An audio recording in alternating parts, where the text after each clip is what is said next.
afërsisht 10 ditësh, në një mbledhje të disa ambasadorëve, por edhe përfaqësuesve të Komisionit Evropian, ku diskutoheshin arritjet e shteteve të ndryshme në Ballkan. Dhe midis tyre është prekur situata në Shqipëri. Për sa i përket situatës në Shqipëri, është vënë re mungesa deri në atë kohë, sepse kjo ishte përpara 10 ditësh afërsisht,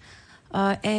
një vendimi të gjykatës kushtetuese apo zvarritja pa afat e vendimit të gjykatës kushtetuese dhe mos batimi nga ana e qeverisë së